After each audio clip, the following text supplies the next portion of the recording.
Meron silang relasyon and after ng mga issue na meron pang nagsapukan, break na daw si Maha Salvador and Mateo Guricelli.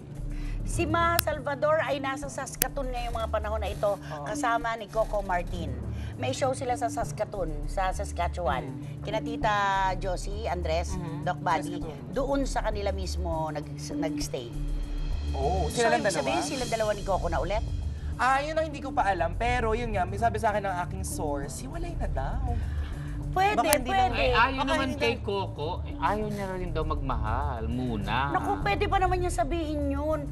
Eh sabi, kahit nga sa commercial, sinasabi, di ba Alex, lasa mo ang sundin mo. Pero nanay, nung po nga nag-camsur, nag-camsur ang ABS-CBN. At Congress. Yes, at Congress. Nung pauwi sila, mga 7 a.m. na yon, pabalik na Manila, waiting sa airport si Mateo for Maha. O kailan ito? Oh. Ay, nung Last Sabado. week. Baka hindi, Nareceive ko itong text ito kagabi. baka hindi lang sila naka-recover sa parang issue nila, di ba? Nung after that, pero nag-change na yung dynamic ng relationship nila. Oo. Pero mahirap yung ganito, ha? Siguro na din try nila magkasama sa ipaglaban, ibang pero bansa, syempre si Maha naging at saka si never-ending Coco. Baka kaya argument siguro siguro. sila nagselo siguro si Mateo. Eh kaso hindi siya kasama doon sa show. Kaya nga po, siguro Ilang nagkaroon ng shows yun? conflict. 4 yata yung tour nila na yun.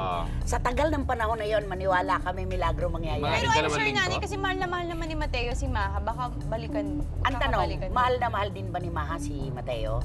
I think. Oh, yun ang mahirap doon, di ba? Nakikisama Saka sa sapat ba ang Kasi love kung baka lagi naman mamaya- sila nag-aaway? Yes. Mas maganda na malungkot ka nag-iisa ka. Hindi na masustansya Diba? yung pagmamahalang gano'n, di ba? Yung away. Oo.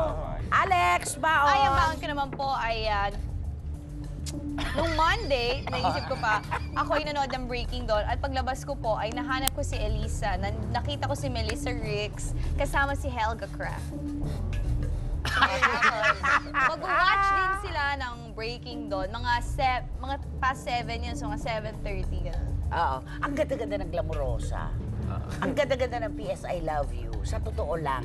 Yun yung Ang saya ng panahon Will na Time, hawak Big ka na Time. naman sa leeg ng mga programa mula kay Willie, di ba, papunta sa inyo. Ang galing. Si Melissa. Di ba? Okay. Ano sabi sa'yo ni Melissa? Kasi pareho kaming nagpa-extensions. Oy, dito. love natin si Yun, Melissa. sabi Yun, niya. anak-anakan yun nila ni Gio ng Oo, artista sabi niya, salon. uy, nagpaano ka rin? Ayun naman, ang blooming siya ngayon so Wala I'm sure siyang may boyfriend. wala siyang boylet. Kasama Pero niya may si mga ano Fergie. siya, may Wala mga siyang BBM boyfriend. status siya. Meron siya, Prince Charming awaits. May mga, tinanong nga siya, sino si Prince Charming? Ay, Oy. wala. Si Jacob lang yun ng Twilight. Ay, okay, sige. Ganun pala yun. Pero ang ganda yung ni Twitter, Melissa. ano?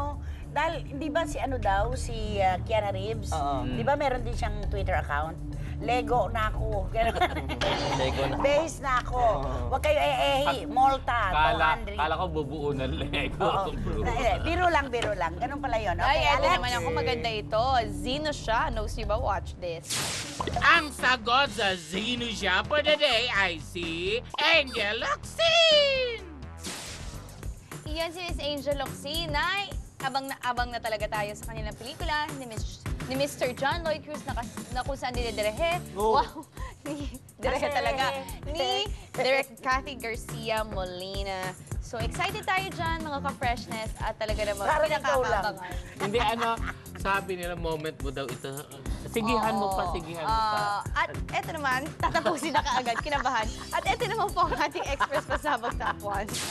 Express Pasabog Top 1. Megastar Sharon Cuneta nag-react sa balitang magsasama muli sila ni Gabby Concepcion.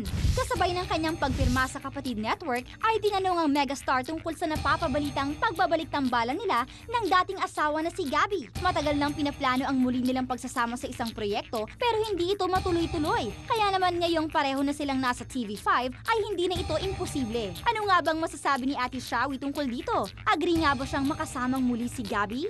My movie that I announced previously with my other home station where I came from, I think that's not pushing through anymore, no? I was supposed to do that and I'm very sad because I wanted to work with the stars that I was supposed to work with. I think Boss Vic has to talk pa to Gabby.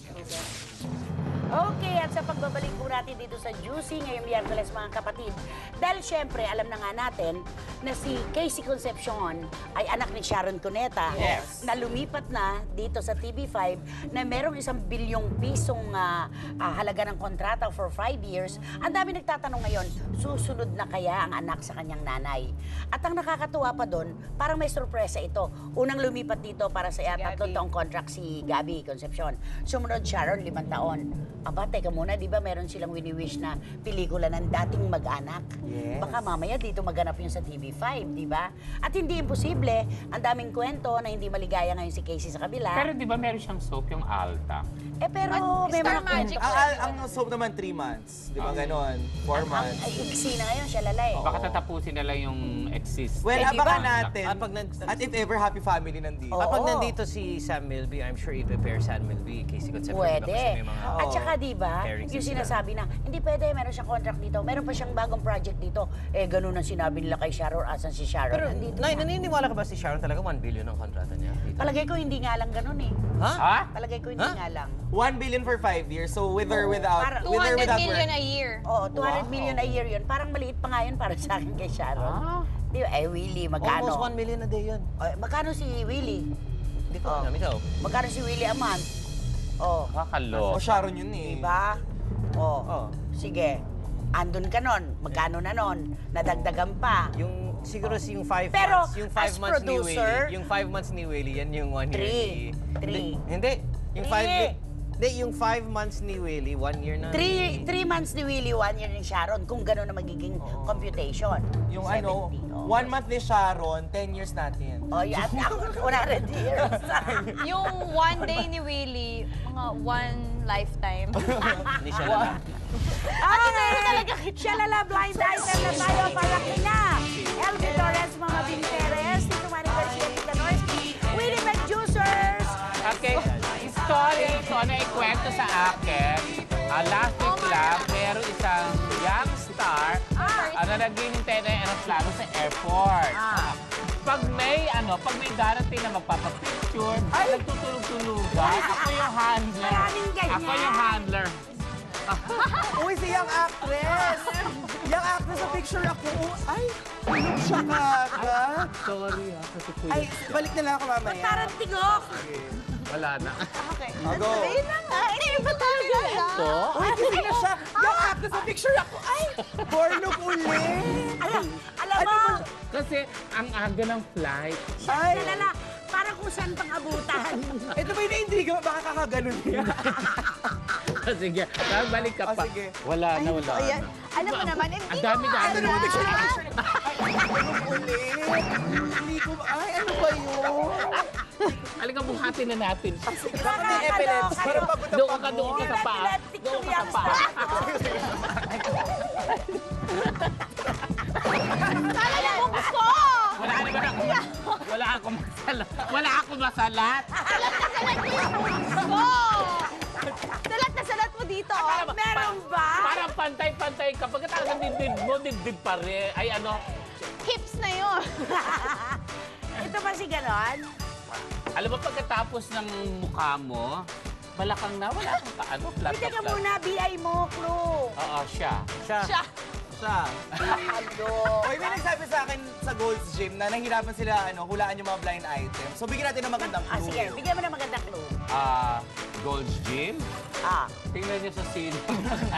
Hindi, Hindi, bigyan kasi ka ng iba, magandang pag clue. gold gym, pag gold rich ka. Oo, rich. Ayan, patay ka. Naku, hindi ko ala yan. Teka, bakit sino ba nag-reenact? Ikaw nag-utos sa akin. Hindi ko naman alam na Hoy! siya yun eh. Miss Gonzaga! Para wag na. Napaka-OA ng ano Para mo. wag na kayo magtalo, ako na ang mag-clean. Ayan. Eh, Miss rich pa naman Gonzaga. yung girl. Erich? Eric. Okay, kuha na. Ayan. Ayan, maraming salamat po muli sa inyong lahat mga kapatid. Bukas, naku, grabe na naman ang laglagan natin dahil Ito ang huling kagawin ng siya. Nag-iinit. Todo ang hirit, ha? Juicy! Siya, Salamat po, magandang siya. gabi sa inyong lahat.